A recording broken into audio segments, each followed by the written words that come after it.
This video discusses the possibility of the war in Sudan turning into a full-blown civil war and what it means for the start of the Third World War. Hello friends, this is Unmasked Truth with Harmanjit Saini, where I provide unique analysis of world events based on the unmasked truth that after surrender, Germany continued World War II clandestinely and became a killing machine.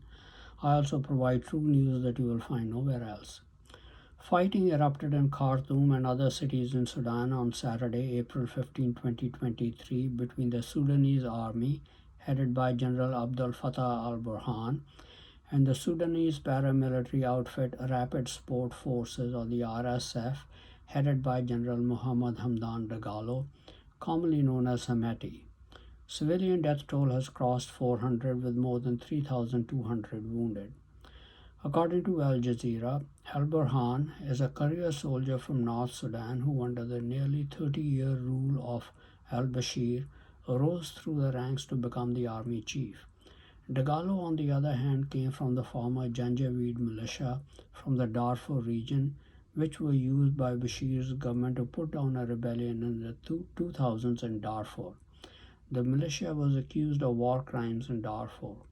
Dagalo is from the Arab Rizigat tribe from Darfur's camel herding people. The RSF was created in 2013 from the Janjaweed militias and was legitimized as an independent security force through a law passed in 2017. With favor from Bashir, Dagalo's business interests in gold mines and infrastructure projects increased his family's wealth enormously. Omar al-Bashir was removed by the army as ruler in April 2019 after months-long protests. However, Generals Burhan and Dagalo collaborated in orchestrating a coup against the fragile civilian transition government in October 2021 after pro-military protesters demanded that the military take over the government in a coup. After the coup, pro-civilian government protesters took to the streets. In a power-sharing deal, former Prime Minister Abdullah Hamdok was restored as Prime Minister after months of protests. Al-Burhan remained the army chief and Dagalo became his deputy. But most civilian parties refused to support the new power-sharing deal and wanted a return to complete civilian rule. Countrywide protests against Hamdok's cooperation with the military led Hamdok to step down permanently in 2022. General Burhan then pledged to establish a technocratic government and dismiss the 5 civilian members of the council. Both General Burhan and General Dagalo have been accused of involvement in atrocities during military operations against the non-Arab civilians in Darfur in 2003, when General Burhan was chief of ground forces and Dagalo headed the Janjaweed forces. They fear being handed over to the International Criminal Court for war crimes by a purely civilian government. In addition, the army under Burhan and Dagalo control key sectors of the Sudanese economy and do not want to give up control of the country. The army and civilian leaders continue to negotiate to try and end the political crisis resulting from the coup. Integrating the RSF into the regular army became a key point of contention. In December 2022, a framework agreement was reached, but it increased tensions between General Burhan and General Dagalo as it elevated Dagalo to Burhan's equal rather than his deputy.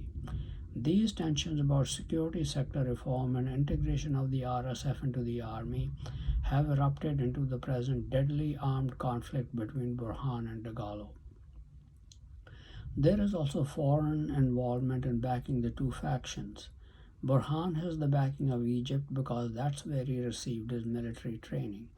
On the other hand, Dagalo has the backing of Saudi Arabia and the United Arab Emirates because Dagalo contributed forces to the Saudi-led coalition for the armed conflict against the Houthis in Yemen. There is also an unseen hand in the conflict, that of China, which is not being reported in any media. China has deep economic interests in Sudan as it is its main trading partner, and Sudan plays an important role in its Belt and Road Initiative. There are also more than 1,000 Chinese living in Sudan. China's involvement in the Sudan oil sector exceeded $15 billion by 2017. With the separation of South Sudan from Sudan in 2011, 75% of the oil reserves were in South Sudan territory.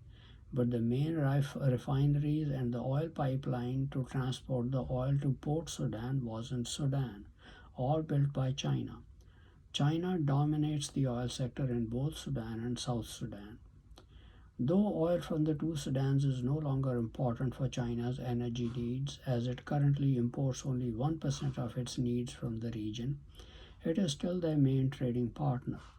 USA and the West's sanctions on Sudan for its human rights violations drove Sudan into China's arms as it maintained a policy of non-interference in internal affairs. China continues to provide massive support to the two Sudans by developing their oil resources and supplying millions of dollars in loans, aid, foreign direct investments, and humanitarian assistance. For example, China's projects in Sudan include constructing the presidential palace, a railway from Khartoum to Port Sudan, a more than $500 million loan to supply equipment for the Merowe hydroelectric dam, and a more than $500 million investment in a coal-fired power plant and a gas-fired power plant. Oil processing has given rise to investments in oil-based industries such as plastics. China is also investing in road construction as part of its Belt and Road Initiative. In return, Sudan has become a reliable political and economic ally of China in its international relations. China is also the main military weapons supplier to the Sudans. With all its investments in the region, China clearly has a huge stake in the conflict in Sudan. Though on the surface China has not interfered in internal affairs of the Sudans, it has supported peace deals such as the deal in Darfur because of international pressure for selling weapons to the Sudan military. However, China's strategy has recently changed. In a three-part series of videos dated March 27 and April 3, 2023, on my YouTube and Facebook channels Unmasked Truth with Harmanjit Saini, and even in my weekly messages, I broke the news that China and Germany's strategies to start the Third World War against the United States, British Commonwealth nations, and Israel has changed to lay an economic siege to these nations before attacking them. Part 1 of those series of videos discussed Germany and China's attempts since 2014 to start the Third World War. None of these plans succeeded. Then German masquerader prophets and God's church advised them that their attempts did not succeed because they were not in line with the sequence of end-time events as prophesied in the Bible. They advised the Germans that the defeat of the United States, British Commonwealth nations, and Israel by German-led Europe with other alliance partners must be preceded by an economic siege of about 390 days or 13 months. That's why Germany and China's strategy to start the war has changed. Now they are planning an economic siege of the United States and Britain first. It seems far-fetched to most people that a Germany, China, and India-led alliance would suddenly lay an economic siege to the United States, British Commonwealth nations, and Israel. For centuries, these nations have ensured that international trade flows freely with their ability to patrol the oceans and seas. The USA still has a powerful navy. Germany, China, and India being able to lay an economic siege to the United States and Britain seems unthinkable. But consider the fact that they have tried many tactics since 2014 to start the Third World War. They still want to start the war. The USA and Russia don't want a world war. They have all the land and resources they need for their own use. But Germany, China, and India are deficient in land and resources, with China and India having huge populations. They are willing to fight a world war to control them. Germany's age-old goal of ruling the world has not changed for the past more than 4,200 years, since the time of the original patriarch Asher, the grandson of Noah. Their actions are also driven by prophecy. They now have confidence in their ability to fight and win a shooting war with the United States, British Commonwealth nations, and Israel.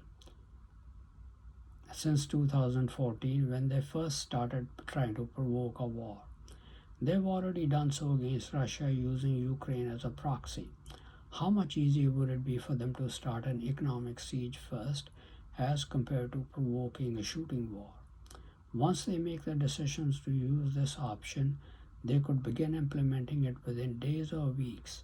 The war in Sudan indicates that they may have already made that decision and have started implementing it. Then part 2 and part 1 videos in the series provided information on how Germany and China have already taken steps that make it easy for them to implement an economic siege of the United States, British Commonwealth nations, and Israel. They have built enormous economic, financial, and military leverage to convince many nations and peoples to fall in line with their plans, using threats, coercion, financial incentives, and plunder as rewards where necessary to severely restrict trade with the white English speaking peoples, which effectively would be an economic siege. The siege could begin clandestinely using persuasion and threats where necessary, but would soon become obvious to our nations that the goods they want are not being supplied and there are few nations willing to buy their goods and services.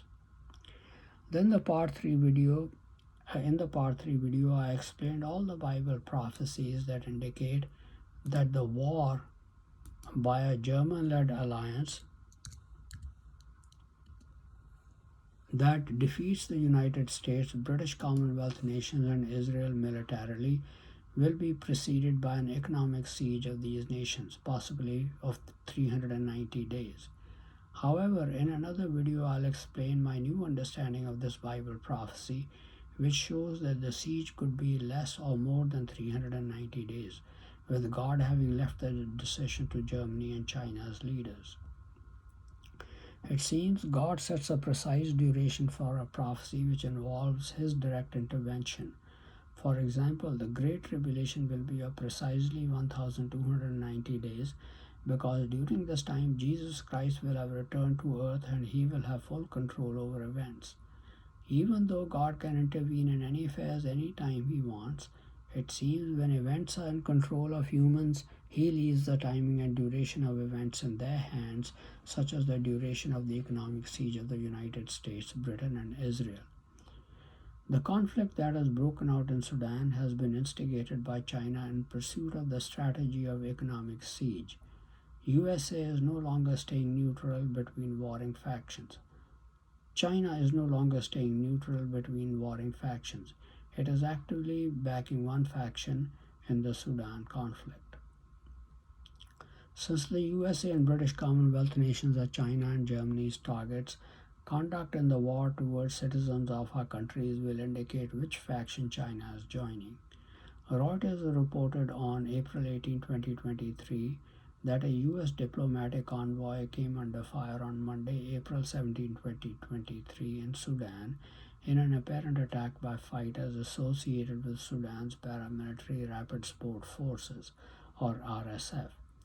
U.S. Secretary of State Antony Blinken said on Tuesday in an incident he described as reckless and irresponsible.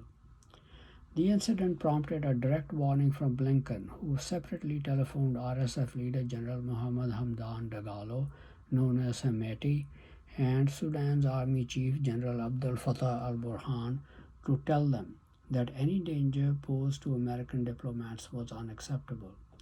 The U.S. State Department said Friday that an American citizen had died in Sudan, but did not have further details. The embassy staff have been evacuated from the capital Khartoum, as has been done by many other nations. An estimated 16,000 private U.S. citizens are registered with the U.S. Embassy in Sudan. Fox News reported on Friday, April 21, 2023, that the White House said last Friday, April 21, 2023, that there are no plans for now for a broader pullout of the potentially thousands of other Americans, most of whom are dual citizens from the African country where warring factions are in a violent conflict. It's absolutely imperative that the U.S. citizens of Sudan make their own arrangements to stay safe in these difficult circumstances. White House National Security Council spokesman John Kirby said in Washington. He added that Americans should have no expectation of a U.S. government coordinated evacuation at this time, and we expect that that's going to remain the case. What an awful statement to make by a representative of the United States government, designed to kill hope for U.S. citizens, even though most may have dual Sudanese and American citizenship. One wonders if there is any diabolical scheme lurking in the dark recesses of the minds of the German masqueraders in the United States government to put these US citizens at the disposal of our Chinese and German enemies. John Kirby further told ABC News that some US citizens are taking the land route. These are people that grew up in Sudan, work in Sudan, have families are in Sudan, and they want to stay in Sudan. So it's a number that is difficult to plan for specifically. According to Kirby, there are also several dozen Americans currently making their way to Sudan's main seaport via a United Nations-led convoy, which the US is monitoring via intelligence, surveillance, and reconnaissance assets to ensure their safety. Another latest report says that the warring sides have accused each other of attacking a convoy of French nationals as well, both saying one French person was wounded. France's foreign ministry did not comment. It seems that these reports not only are a US diplomatic convoy was attacked and only a US citizen died, though a convoy of French nationals has also been attacked. No other diplomats or civilian citizens of any other developed country, including Saudi Arabia and China, had come under attack, and the RSF appear to have been responsible. This information points to China now supporting the RSF and General Dagalo in the conflict to win and become the ruler of Sudan. Since China is now actively backing one faction and it has deep involvement because of its investments in the region, this conflict is more likely to escalate into a full-blown civil war. China will back General Dagalo and the RSF to emerge as victors and rulers of Sudan. China and Germany is backing General Dagalo, and the RSF follows a pattern. They want somebody in control of Sudan who is a lifelong fighter, a warlord who believes in gaining wealth by controlling people, annexing territories, enslaving other people, and plundering the wealth of others. Both nations back the Taliban in Afghanistan because the only way the Taliban know how to rule is through the barrel of a gun, and the only way they know how to increase their wealth is to plunder it from others or defeat neighbors in wars, take over their territories and enslave the people, or impose heavy tribute on them. North India has dealt with Afghans this way for centuries. General Dagalo has a similar background as the Taliban leadership in Afghanistan. First, he was in control of the Janjaweed militia and fought on behalf of the government to maintain control in Darfur and prevent rebellion there. Because of his success, he became an important loyalist of the Bashar regime. Because of his militia background, General Dagalo would not shy away from military ventures against other nations in the region. General Burhan, on the other hand, is a career army officer and does not have a militia background. His main interest is in maintaining stability in Sudan under the military because of his personal and family's economic interests in the Sudan economy and not take part in military ventures against neighbors. As stated earlier, China and Germany's strategy to win the Third World War against the United States, British Commonwealth nations, and Israel has changed. Their main goal now is to lay an economic siege against these nations. According to an analysis by the non-profit Middle East Institute, China's Maritime Silk Road, or MSR, is an integral part of Xi Jinping's Belt and Road Initiative, or BRI. The Suez Canal, Red Sea, and Gulf of Aden are essential to the success of the MSR and consequently to the BRI. This largely explains why China located its first and so far only foreign military base at Djibouti, near the narrow Bab el-Mandeb passageway between the Gulf of Aden and the Red Sea. has invested so much in port and warehouse construction and stepped up its economic and political engagement countries in both sides of the Red Sea and Gulf of Aden. China's principal interest is freedom of navigation through this critical waterway, which permits the fastest and most economical shipment of goods to or from Europe, North Africa, and part of the Middle East. Chinese ships account for 1/10 of the Suez Canal's annual traffic volume. In 2020, China was the third largest market for European Union country exports, 10.5%, and the largest source for EU imports, 22.4%. China sees the region as central to its global security strategy and expanded reach of the People's Liberation Army and Navy, or PLAN. China has earned much of its leverage in the region, especially on the African side of the Red Sea, Gulf of Aden, by becoming the leading financier and builder of infrastructure projects such as dams, roads, railways, and IT networks, including the 7,500-mile-long undersea peace cable from Pakistan to France that snakes the length of the Red Sea. China's increased physical presence, interest, and leverage in the region have resulted in new security challenges. The number of Chinese contractors, laborers, and entrepreneurs grew substantially in the past 2 decades, albeit with a coronavirus-induced reduction in 2020. The spike in security challenges and incidents grew apace. The most significant threat was the outbreak beginning in 2005 of Somali piracy in the Gulf of Aden and Red Sea. Attacks on Chinese ships and crews became a serious problem, causing the plan to contribute beginning in 2008 2 frigates and supply ship to the international anti-piracy effort. This deployment continues to the present day, although the piracy threat immediately ended several years ago. Nevertheless, Somali piracy provided the rationale for establishing what China calls a naval support facility at Djibouti. This analysis illustrates China's plan for the region. China faced a threat from Somali pirates in 2005. Now it has a naval support facility in Djibouti. It now seeks to control Sudan and South Sudan. The purpose in controlling Sudan under the leadership of General Dagalo is to use him and the Sudanese military and naval forces to control shipping through the Red Sea, with Sudan functioning as a pirate nation. Perhaps even Somali pirates will be allowed to operate under the control of China and Germany and be selective in preventing shipping bound for and from America and British Commonwealth nations. China already has an alliance with Iran and Saudi Arabia. Saudi Arabia and UAE support General Dagalo. Iran controls the Houthis of Yemen. Thus, if China can help General Dagalo take control of Sudan, then it completely controls the shipping passage from the Red Sea into the Suez Canal. According to the Middle East Institute, Egypt represents a major concentration of Chinese port and storage, financing, construction, and investment.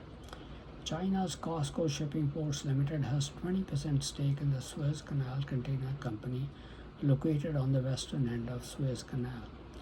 Hutchison Ports operates Egypt's 2 main commercial ports at Alexandria and Al-Dakhila.